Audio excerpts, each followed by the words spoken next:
Okay, welcome everyone. Thank you for joining. Today we are learning about proper communication. And even though this class is titled Marriage Communication, the skills that we're going to learn are important in all your interpersonal relationships. And today's class is one of the most important classes that you will hear. And therefore, pay attention and take notes and try to practice what you learn. These lessons are extremely important, and especially for a husband and a wife to know. Now, we know that people get married, they hope to have happy marriage, shalom bayit, peace at home. Not too many people have an exact plan how they're going to do it. Some people say, I'll just swing it. My parents did it. My brother, my sister are doing it. Some are scared and they say, I look around myself and majority of couples I see are not happy. They're either divorced or if not, they're not divorced yet, they're unhappily married. And they're scared. How will I ever have a happy marriage if everyone around me is not happy? And those that were courageous and got married, they're saying, this is hyped up. This is not what I signed up for. Why is it that we don't have love and happiness in the relationship that I was dreaming about? And one of the main reasons is because the couple don't have proper skills of communication. And today we're going to address some of the most important skills to have.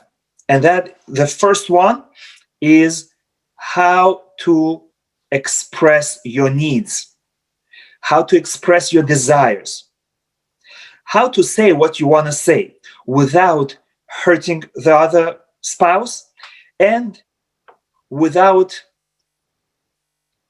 confusing the other spouse. Because a lot of times what happens is the wife says one thing and the husband hears a different thing, and we'll explain why. At other times, the wife says, why should I tell my husband what I need? If he loves me, he should figure it out himself. And that is a common mistake. And the reason why it is a mistake is because we're not prophets. And certainly your spouse, your husband or your wife is not a prophet and not a prophetess. We are not Kabbalists. We don't know the future. And we don't know what's in people's minds. And certainly we don't know what's in their heart. And if a wife wants something and she is expecting the husband to figure it out, 10 times out of 10, she will be disappointed. So you need to express your desires, your feelings, and your needs. The question becomes, how do I do it?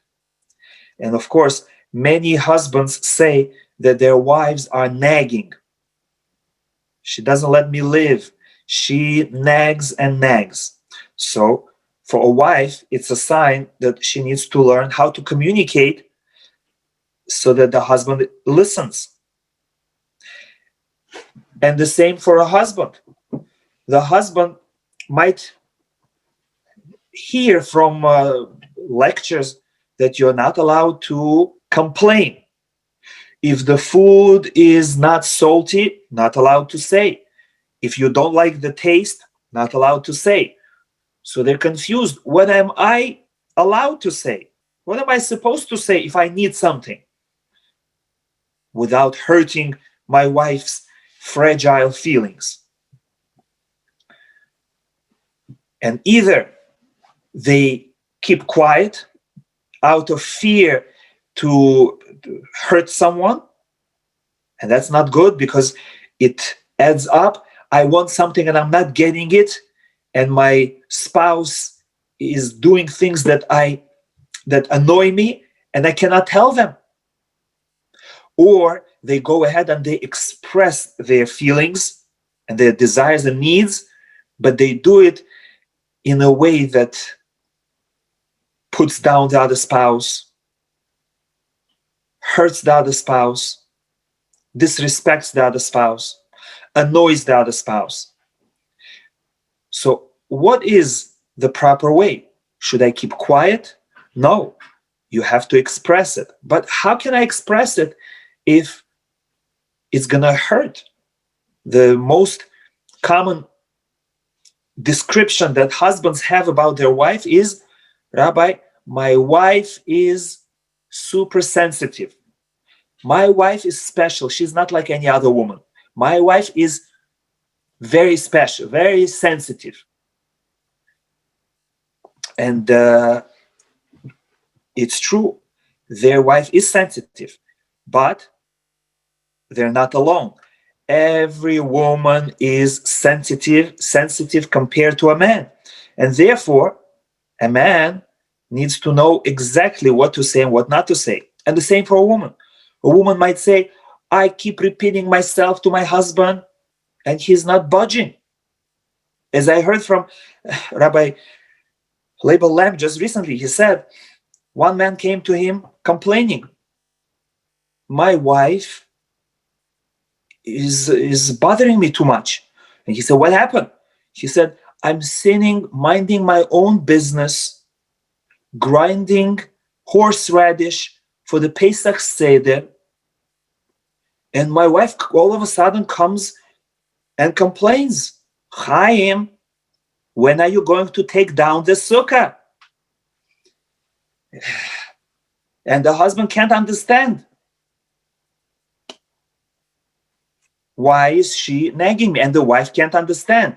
Already half a year passed and he still didn't put down the sukkah. And they're both confused. How should I speak to this bum who doesn't understand? Or as one husband described his relationship, he said, I scream at my wife. And I said, why do you scream at your wife? Oh, because I tell her softly once, I tell her softly twice. I see she doesn't understand this language, so I start screaming. Instead of changing the approach, instead of changing the words, usually people raise the volume. They think that their spouse has problem with their ears. No, if you say something nice, if you say praise, you will see that their ears work. So why is it when I need something from them, all of a sudden they go deaf? And the answer is because we need to learn how to express our feelings. Now, there is something called double talk, which means I say one thing, but I really mean a different thing. Sometimes it's because I apply emotions. That's called emotional language. And when I apply emotions to a fact, then what comes out is very far from the fact. I want to tell the husband, please buy bread. On your way home from work, buy bread. A simple request. But what do I say? I say, I can never trust you. What is this? We never have bread in the house. Last time I sent you to buy potatoes and you bought cucumbers. What kind of mother you have that she never taught you how to do shopping? I think we have to hire a maid who is going to do shopping for us.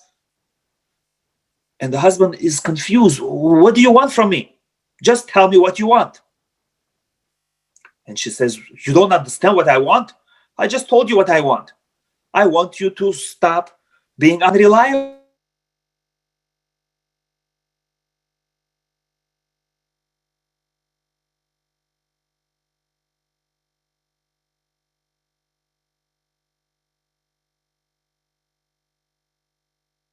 Rabbi, I'm not sure if you are on mute for me. I don't know if it's for everybody else. I can't hear you. Yeah, your sound got cut off. Let me know if you cannot hear Yeah, me. I can hear you again. We heard the part that you said that he said, "What do you want from me?" And Yes, your very mother. good. So the husband says, "What do you want from me?" And the wife says, "I want you to buy bread today." And he says, "Why didn't you just say it?" So this is called emotional language, or some people call it temperamental language. That means that if instead of describing facts and describing my needs, I complain or I exaggerate or I remember the past. And all these things are not helpful. For example, an example of temperamental language. The wife tells her husband, "Whenever we go to your parents, I feel like I'm suffocating." And the husband may ask his wife, "Are you sure that it's hard for you to breathe, that you don't have enough oxygen?" And she says, "No, that's not what I meant. What I meant is that I'm not comfortable there." So this is called temperamental language, which means you add your emotion into the language, and what comes out is false. What comes out is exaggeration. What comes out is that you are winding yourself up. You're making yourself emotional. You're making your husband emotional. Your husband's going to get upset, and he will not be able to listen to what bothers you.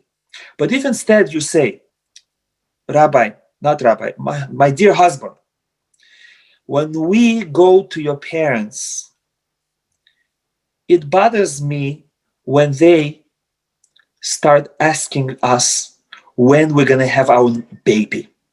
We're already married for 2.5 months, and they're asking why I didn't give birth yet." So then the husband will say, "You know what? That's a good point. I will tell my mother that it bothers me." He's not going to say it bothers my wife, because then the mother is going to hate the wife. He's going to say, "Mom, I don't feel comfortable when you put us on a spot and you tell us when we're going to deliver the baby. Can you please not mention it? Just ask me privately. Just let's have a phone conversation every day, and you ask, is she having baby? Is she having?" And as soon as she's having baby, I'm going to let you know. So in this way, in a respectful way, the wife told the bothers her, what she doesn't like, and the husband was able to deal with it. Now, in simple words, the idea is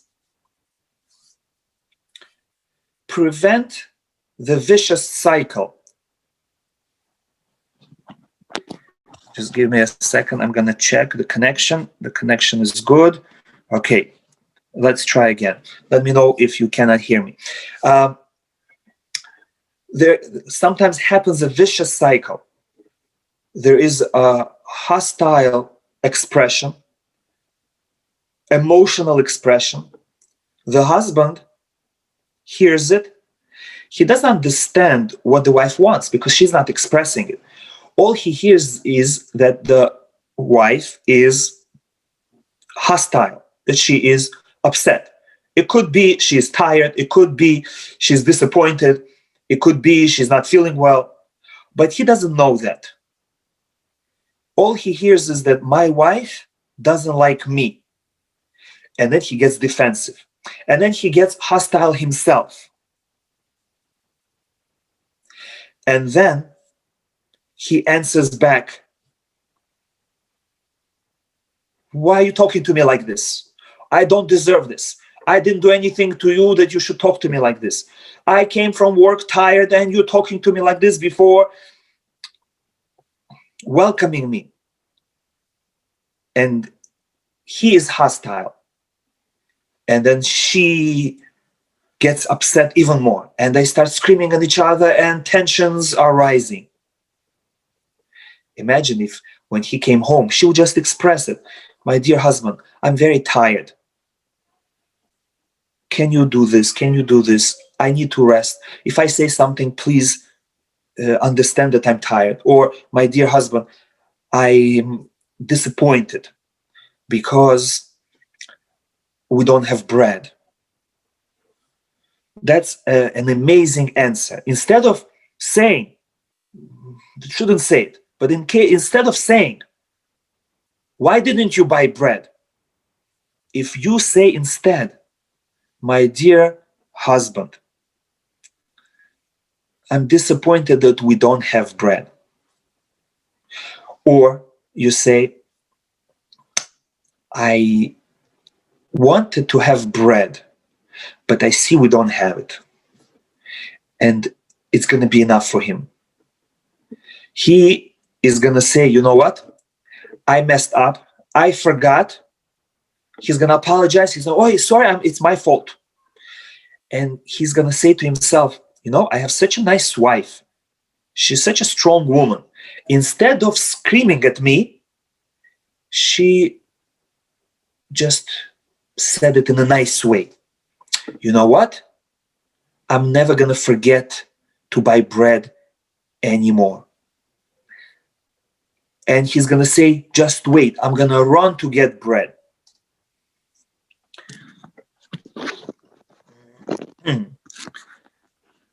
Interesting. I'm surprised that you cannot hear, but if it continues, please let me know. Rabbi, I hear you. You're fine. I'm not sure why. I know some people are having an issue. I think when you go turn on your computer, when you turn on when you turn on Zoom, you have to allow it to like make sure your audio is to your computer so that you'll be able to hear the rabbi well. I hear you fine.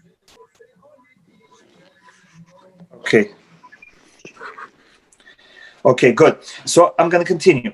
So this is one way that the communication breaks down. When one spouse is hostile, disrespectful, emotional, the other spouse reacts in exactly the same way. That's the nature of people, like a mirror. The way you treat them, that's how they're going to treat you. You smile at them, you're pleasant, they will be pleasant towards you. Yes, very good. There is another possibility. If a person is hostile towards you, you might become reserved and cold. You might withdraw. And what's going to happen is, imagine the same case, the wife screams at the husband, again, you forgot what I told you. And his husband said, what did you tell me? What did I forget? Again, I can't rely on you. The kids are going to go hungry. They have nothing to take food to school tomorrow. And the husband says, oi, what kind of wife I got? Oi, what should I do? I'm such a bad husband. And he's quiet. And he turns away. And he's all to himself. And now the wife sees that the husband is not reacting. And she now misinterprets and she thinks he's ignoring her. And she thinks that he's not taking the responsibility. And now she's attacking him even more. She gets upset. Well, what do you mean? I told you, I'm talking to you and you're not responding. Why are you disrespectful? Your father is like that. Your mother is like that. And it escalates until either he runs out of the house or he cannot handle it anymore. And then he blows up and starts a fight. So we have to keep in mind the two dangers of miscommunication. If instead of constructive communication. There is hostile communication. Either it will escalate right away, or there's going to be a withdrawal, coldness. And if you persist, it might blow up in your face. And the reason is because we cannot read hidden things. You want something and you're upset, and you have the right to be upset. You were disappointed, you were let down, but you have to express that. The husband very often doesn't know what's going on, or the wife doesn't know. The husband comes home, looks around, and he's disappointed. He takes his phone out and he's on his phone for the rest of the night, and the wife has no idea what happened. Maybe he should have come and expressed to her, I came hungry, and I was hoping that there will be supper, but there was no supper. And I know you probably were very busy. You probably were not feeling well. And I just want to let you know that I was very hungry. It's very hard for me, very hard to come home and not eat right away. So this way, he's not blaming her. He's not saying, why didn't you prepare supper? Didn't you know that I worked so hard? Why was it so hard for you? Why couldn't you? Instead, he's just expressing his feelings. So this is lesson number 1 of proper communication, is not to use the word you when you express your frustration. Just say how you feel. Don't put the blame on anyone. So again, the wife should say, I was waiting at this time, and when we were not ready, I was stressed and I was worried. And when you didn't come home, I was worried. She's not saying, why didn't you come home on time? Why were you late? She's just stating the fact, when you didn't come home, I felt worried. I felt stressed. And the husband the same way. When he comes home and the food is not ready, instead of saying, where's the food? Why couldn't you prepare it? He says, I'm so hungry.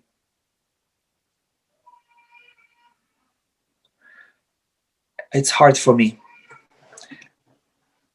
That's it. That's it. This is a very important skill that will prevent so many vicious cycles. Because if you don't start the vicious cycle will not continue. Now,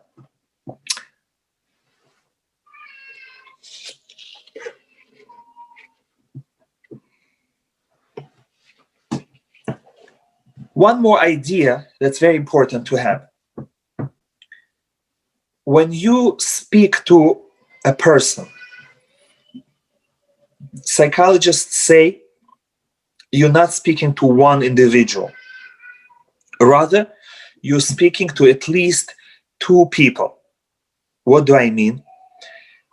Every one of us one time was a child. And we used to have our childish behavior, our childish understanding of the world, and our childish characters. As we grew up, we try to change our behavior, and we try to cover up our character traits. Some of us were successful, some of us were not. When I speak to another human being, I have to realize that within that person, there is a child, which means within that human being who behaves as adult, who behaves normal, there are some unsolved issues. There are some hurts. There are some past experiences which color his vision. It could be positive or negative. It could be he has developed certain allergies to certain words because of his childhood memories. And if I press certain buttons, he might be unexpectedly upset because it will remind him how his parents treated him or how his friends in school made fun of him. And you might say, I didn't say anything to that person. Why are they overreacting? And the answer is because there is another human being inside of them who is reacting that way. And when you have a husband and a wife, and each one of them has an adult and a child, you have 4 people communicating. Sometimes it's the child talking, and you might not like that childish talk. Why can't she talk normal? Why can't he just say what he needs? Why is he whining? It might be the child listening. And the child, the emotional, the sensitive child, will not understand and will not be able to handle the stress level. So you have to be aware that within your spouse, there is another personality. And that you have to be ready to be surprised. Your wife and your husband will surprise you. Sometimes they will be too emotional. Sometimes they will be too tough. Sometimes too lenient. And you don't understand where it's coming from. That's not what I expected. And the answer is they are reliving their past. And they have accessed part of their past that causes them to behave this way. So it makes matters more complicated, and you have to be aware of it. Because if you come home expecting a straight conversation, you will be disappointed. I'm saying one thing, and they're understanding it differently. And they're telling me something that I understand what they're saying, and they're telling me that I didn't understand them. What's going on? And the answer is because I think I'm talking to this person, but that person is not there temporarily. I'm talking to a different human being hiding behind the mask. And they think they're talking to their friend on the friend's level, and really they're talking to the opposite gender. Wife can't understand. Why doesn't my husband understand? I'm talking to him like I talk to my girlfriends. And the husband can't understand. I'm talking to her as I've always been talking to all my friends. Why doesn't she understand? All my friends understand me. She's the only one who has a problem. And the answer is that all your friends are not your wife. So, what we learned from the first half of this lecture is that you have to figure out proper way of expressing your needs, desires, and aspirations, goals. Everything you need, your spouse needs to know. Otherwise, he cannot deliver. Cannot expect them to figure it out.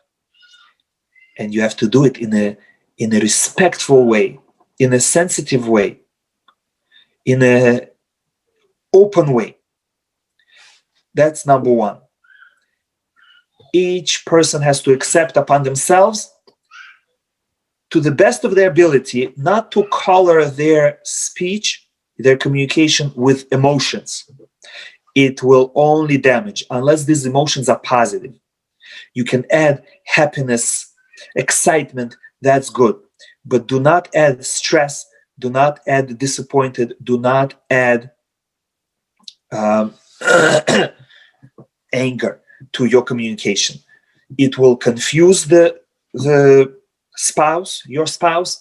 It will put them on the defensive, and they will not be able to figure out what your intent is, what your desire is, what you want from me. Make sure you state what you need, what you want, clearly, respectfully, without pointing fingers, without blaming, saying, I need, I want, I felt like this, I was hurt. When this happened, I was hurt. I want this. And the proper time to express your desire is when the other party is willing to listen, when they're not stressed, when they're not tired, when they're not hungry. If you see that your spouse is tired, angry, stressed out, hungry, don't talk to them. First, take care of them.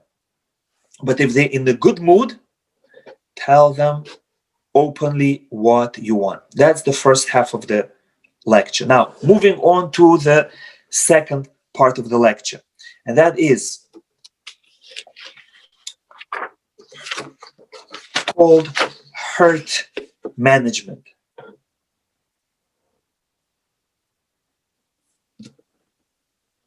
And by the way,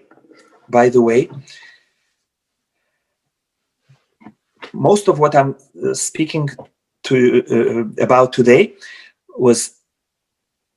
is based on the work of Rabbi Mendel Kassim. Just to give him the credit, Baruch Hashem, he's a great rabbi who writes very clearly. So the next part of this lecture is hurt management. What to do if you did miscommunicate, or your spouse miscommunicated to you or mistreated you, and you have hurt feelings. So the Torah tells us, do not hate your brother in your heart. Lo tisna et achicha bilvadecha. Don't hate your brother in your heart. What does it mean? The sages teach us that if somebody hurt you, you're not allowed to hate them. So what are you supposed to do? You're supposed to tell them about it.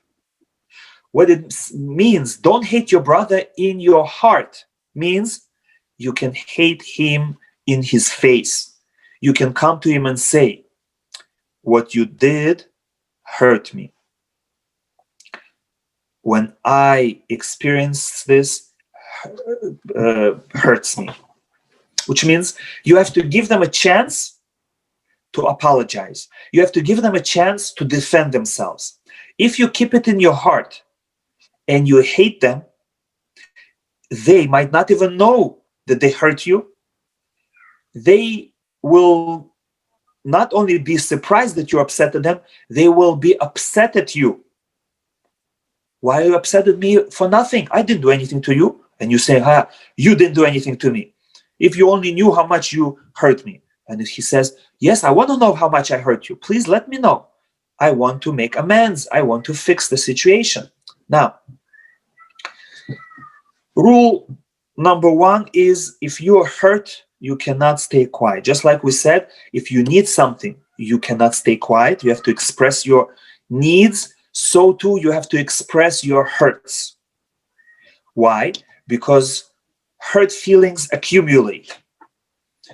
And if not dealt with, they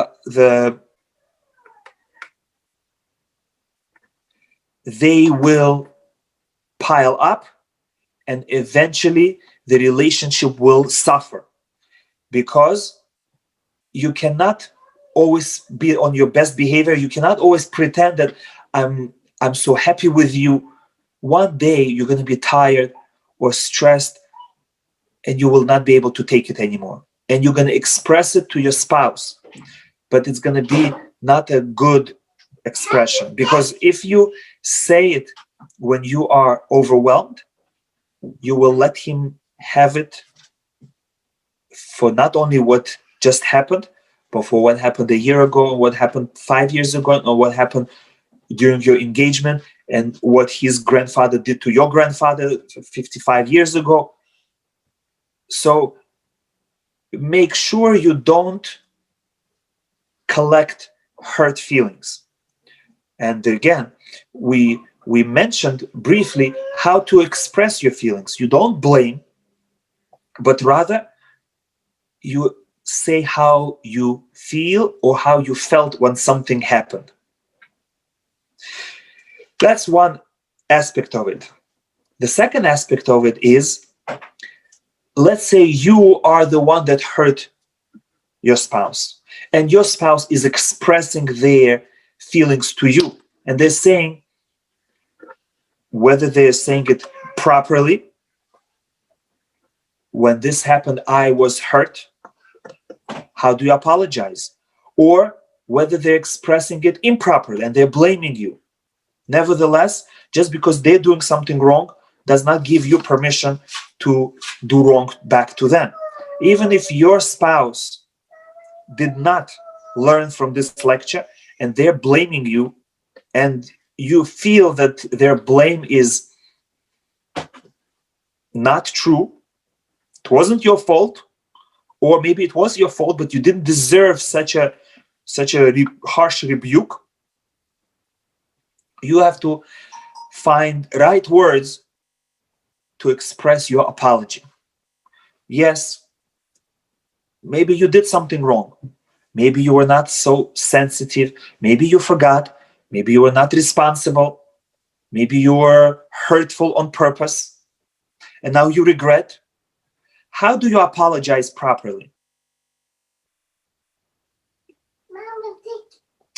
It's very difficult both to express your feelings of hurt, and it's even more difficult to apologize. It's difficult to express your hurt because you feel vulnerable. If I tell him that when he said it, I got hurt, he might use it against me. He might make fun of me that I'm sensitive. Or next time he wants to hurt me, he'll know exactly how to hurt me. And therefore, I feel vulnerable and I don't want to share my hurt feelings. And it's difficult to ask for forgiveness because that requires a lot of humility. That requires us to understand that our marriage is more important for us than our ego and our desire to be right. And so both the victim and the abuser, temporary abuser, have to be willing to do something that they don't want to do. The victim has to remove the fear from themselves and say the benefit I'll get from revealing, expressing my hurt is greater than the risk I'm taking of becoming more vulnerable. And the person who wants to apologize has to say, the benefit that I will get from apologizing, the positive relationship that it will create, the shalom bayit, the happiness in marriage that for the next decades that I will experience because I admitted my mistake and I apologized, is worth much more to me than the immediate gratification of winning an argument or the discomfort of admitting my mistake. A person has to realize that often the hard thing that we don't want to do is the best thing for us, and it's worth all the discomfort and all the pain that we have to go through. It's worth, and it's a great achievement of self-control and development of your character. So whether your problem is expressing your needs, you have to overcome that challenge and say it, and not be afraid that maybe your desires will not be fulfilled. There's greater chance they will be fulfilled if you express them. Or whether you want to express your hurt feelings and you don't want to appear vulnerable, you have to overcome those feelings and express your hurt feelings, because only then they can be worked on, and only then you will remove hatred for your spouse from your heart. Only then you will give opportunity to your spouse to make amends, to apologize, to become better. And if you overcome your temptation not to apologize, not to admit, and you do ask for forgiveness, you are strong, you will have greater respect of your spouse, and you will have better marriage. So how do we do that? How to express your desires, we spoke about. How to express your hurt feelings, we spoke about. The main way is to do it respectfully and not to point fingers, not to say you did it, why did you do it, but rather how I felt when this happened. Now let's speak about how do you apologize.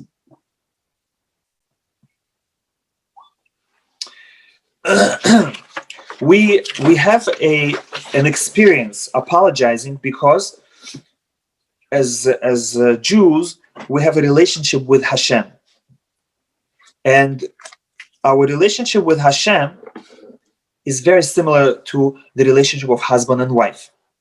We sometimes make mistakes. We have to talk to each other, and when we make mistakes we have to ask for forgiveness. And yes, we ask Hashem for what we need. We express our worries to Him. And sometimes Hashem is not a nagging spouse who is blaming us, but He reminds us, Rosh Hashanah is coming, Yom Kippur is coming, it's time to do teshuvah, time to make amends. And we are voluntarily inspired to approach Hashem and apologize. So how do we do that? And from the way we apologize from Hashem to Hashem, that is exactly the same way we should apologize to our spouse. So how is it done? First of all, you have to admit what you did wrong. That's the first step of teshuvah. That's called vidui, confession. So if your spouse is upset, it doesn't help to say, I'm sorry. First, you have to admit to yourself and to your spouse, yes, I realize that I did this and this and it hurt you. That's step number one. You have to express your knowledge of your action and how it affected your spouse. That's number one, admission. Number two, regret. That's the second step of teshuvah. If you really did hurt your spouse, after admission and expression of how you understand that they got hurt, there has to be regret. You have to say the next step, and that is either I am sorry that I did it, or if you feel that you didn't do anything wrong, you still need to have the admission because the spouse got hurt. So you have to say, I did this and this, and I understand how it hurt you. But, and it's actually better not to use the word but, it's better to say, and I also want to tell you that really that's not what I meant. Yes, I said it, and I know it hurt you. I want to tell you that this is not what I meant. What I meant was this and this. Or what I wanted to do was this and this. And by mistake, this happened. I did not mean it. So if you feel that you're not guilty, you still have to acknowledge the hurt. I understand that you got hurt. And possibly you got hurt because I said this or I said that. And I want to let you know that I did not mean that. I may have used these words and it was wrong of me to use those words, but that's not what I meant. Or, yes, I said it, but I said it by mistake. I used a wrong word. So the beauty of this process is that it allows you not only to apologize, but it also allows you to give explanation. And when the other spouse hears that you understand that they are hurt, you're not jumping to explanations first. You're expressing that they are hurt first. And then, when they are calm, that yes, I see my husband or my wife understands that I got hurt. Now I'm willing to listen to their explanation. And then the explanation can be, I didn't mean it. I didn't do it on purpose. It was a mistake, or that's not what I meant, or I didn't do it. It fell by itself. It went by itself. It broke by itself. So it gives you a chance to explain. But let's say you do find your fault. So you say, I understand I did this and this and it hurt you. And I regret it. That's the regret. That's very important. I regret. I feel bad that I hurt you. I didn't want to hurt you. That's the second step. The step of regret. Very important. And the third step of teshuvah is acceptance for future. To accept upon ourselves that we're not going to repeat this negative behavior again. So between us and our spouse, we have to say the same thing. I realized I did this and this and it hurt you. I feel bad about it. I regret it. I shouldn't have done it. And I accept upon myself not to do it again. Or from now on, I learned my lesson. I'm not gonna do it anymore. Or I'm gonna be more sensitive. Or I will take a course on communication. Or I will ask the rabbi how to treat you better. I will ask the rabbi how to be a better husband or a better wife.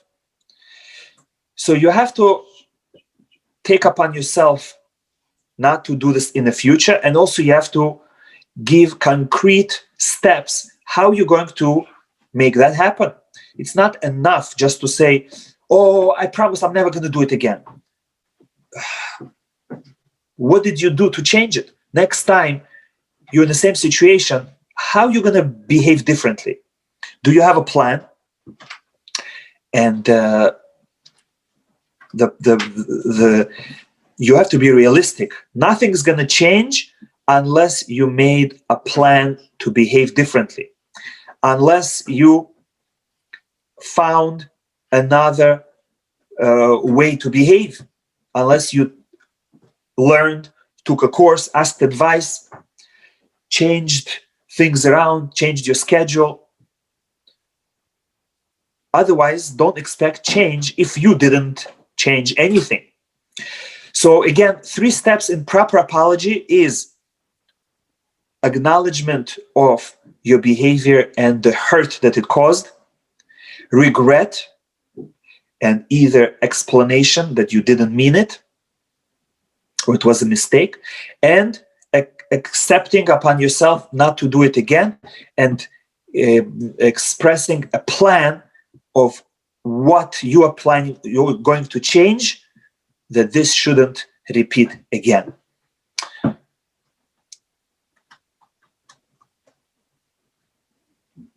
Now, what should the other spouse do?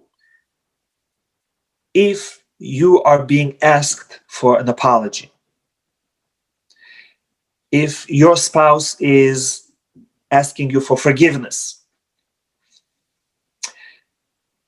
of course, you shouldn't be stubborn. Just like Hashem forgives us as soon as we ask for forgiveness, so too we should forgive anybody who shows even a little bit of sincerity. And that's the benefit of using this system, because if you express your understanding of your improper behavior and how you hurt the person, you express your regret, and you take upon yourself not to do this again, and you show how you're gonna go about it, that will be very convincing, and your spouse will believe you. So if you are approached and you are asked for forgiveness, you have to be soft and you have to give them another chance. You have to show them that you trust them. Don't say, oh, you're just saying it. Because who knows, maybe they meant it. If you tell them, thank you very much, I appreciate it, I trust that you will be able to do what you took upon yourself. When you show them your trust, when you show them your forgiveness, you show them that you are willing to give it another chance, they will use that chance and they will try not to let you down. But if you tell them, I know you're just saying, you're always the same, you're gonna go right back to that your bad behavior, then you are draining them from all strength. Instead of giving them encouragement and power to change, you are canceling them out. So that's the response, the proper response for a spouse who was hurt but was asked for apology, to give the apology and to show your trust that the person will be better. Now, on our own part, if we are hurt, if our spouse says something nasty to us, if our spouse is not responsible, if our spouse is disrespectful, what should we do? Yes, we expressed our hurts, we expressed our needs, but is there anything else that we can do to make it better? Yes. The Torah tells us that we have a commandment to judge our fellow favorably. That means that if somebody mistreats us, first thing we have to do is, instead of saying he mistreated me, we have to say, let me look at it. I feel mistreated by this person. Did he really mean it? And we have to give the benefit of the doubt to the person. We have to say, maybe that's not what he said. Maybe I heard it wrong. Maybe he meant different thing. I heard it right, but maybe he meant a different thing by those words. Maybe the way he uses that expression is different than the way I use it. Maybe he made a mistake. Maybe he got confused. Maybe he didn't understand me and he got upset. Maybe I have to express to him what I said, and then maybe he'll realize that I didn't mean it, and then he's not going to be upset. Maybe he was stressed out. Maybe he wasn't himself. Maybe he was tired or hungry. And we have to be sure that he did not want to hurt me. Because if you ask 100 husbands or 100 wives after their spouse just got hurt, you go to the let's call him the abuser.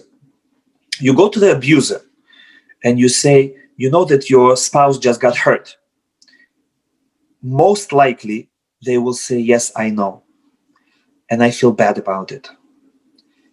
If I can go back, I would not say or do the same thing.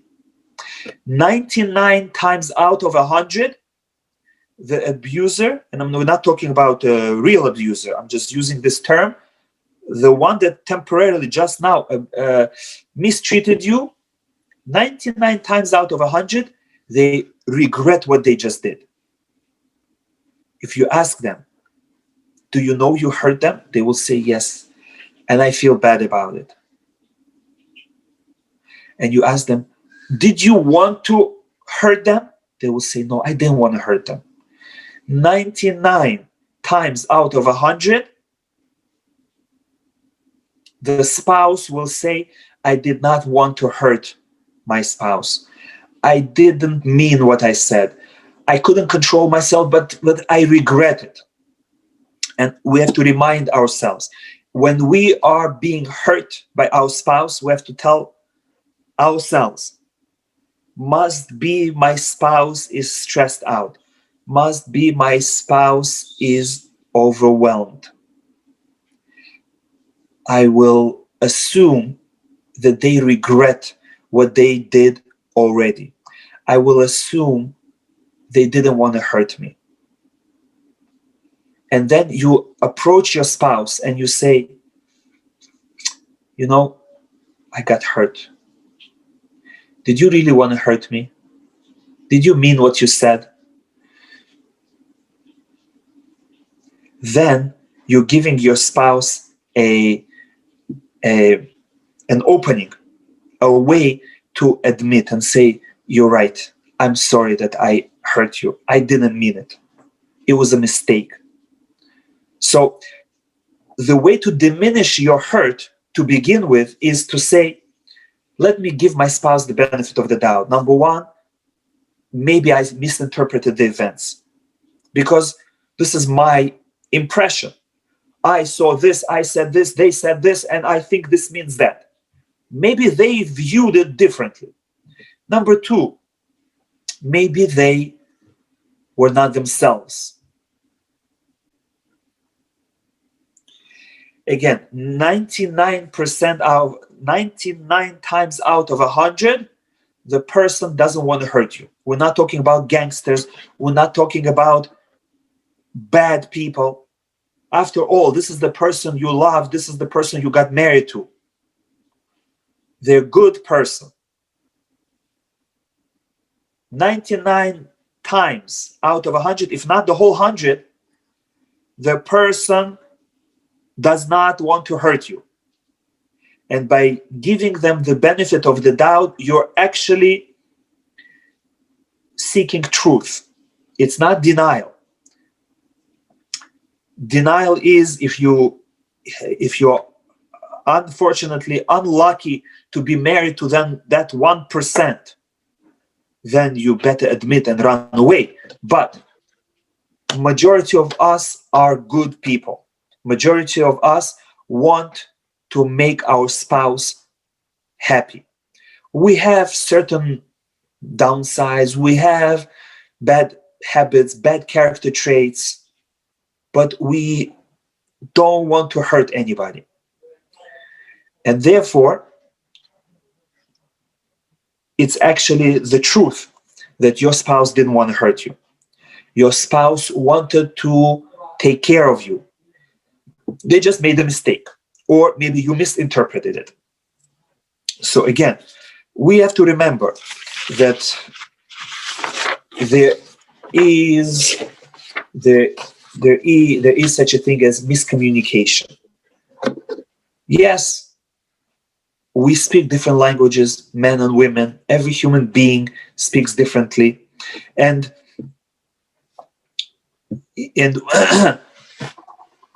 whether it's immaturity, whether it's selfishness, but whatever it is, deep inside, we don't want to hurt anybody. Yes, I may be selfish, but I'm not bad. I may be selfish, but I don't want to hurt you. And so maybe my selfishness hurt you, but I didn't mean it. And I will try to work on it. I would never do something intentional to hurt you because I love you.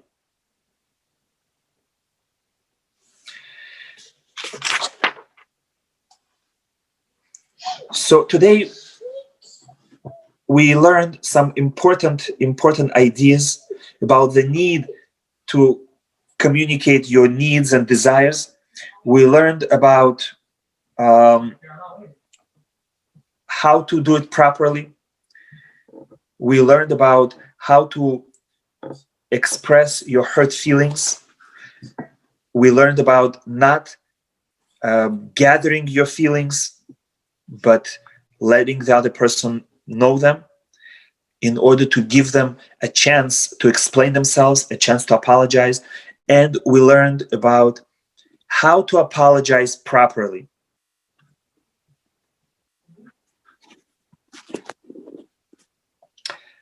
And we also learned about how to interpret the behavior of your spouse in order to give them the benefit of the doubt. Now, in the future, in our future classes, we will speak about conflict management. What to do if there is a disagreement, what to do if there is a fight, and so on. Be'ezrat Hashem. Now, I want to express thanks to our sponsor. This lecture was dedicated in memory of Chini Bat Shushono, Yosef Ben Frecho, and Shirin Bat Michal. Thank you to our sponsors. If anybody wants to sponsor other Emet lectures, you can speak to Rabbi Nissim Mushev. Thank you everyone for joining. If you have any questions, you can now unmute yourself and ask. I'm going to give a couple minutes for questions, or you can write your question in the chat and I will try to address them. Rabbi, you want to let me unmute everybody? Okay, so if anyone has any questions, you could unmute yourself and ask the questions. Should I turn off Facebook Live? So if anyone has questions, they could ask easily? Or you could have your screens off and it'll just have your name if you're okay with it. Or if you want, you could message Rabbi and we could ask the question.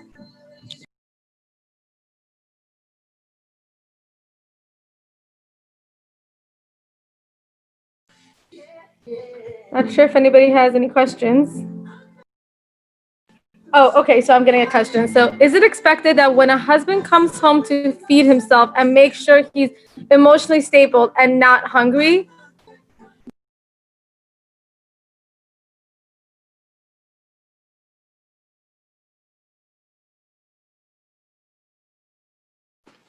Yes, I'm sorry. So it's a good question. You know, sometimes people come home and they're really hungry and there's nothing in their stomach. Sometimes we come home and instinctively we feel hungry. Why? Because we develop this habit that as I'm approaching my home, my memories come to me of delicious food that's waiting for me. My body is ready that I eat at a certain time, and my stomach juices start to flow. And I feel extremely hungry when I'm going towards my house. I may have food in my stomach, but I will still be hungry, even though I ate recently. So everyone should expect that when my spouse is coming home, they will probably be hungry, whether they're really hungry or they just feel hungry. They will need some time to relax, to sit down, to have a snack, if not a full meal. So yes, it's proper to expect that if a guest or a spouse comes home, they are hungry. Now we can do something to prevent it in ourselves. If I know that when I come home I am hungry, and that may cause a problem, I should take a little snack before I come home. For example, it's good to keep snacks in your car or in your purse or in your backpack. Have a little bag of nuts, have a few candies, have a pack of cookies, and before you come home, just take a few nuts into your mouth, take a candy, take a cookie, and then go inside the house. This way you'll have patience to wait for another 5-10 minutes to deal with children running around, to deal with the supper not being ready or not cooking at all, and you'll have the time to prepare the supper yourself. This is called prevention. So again, if you would like to sponsor future lectures, speak to Rabbi Nisim Mushev. If you need his number, you can ask Sarah B. Or they can message me, Rabbi. I just put my Yes. number in there. I'm going to send the Yes. recording as well.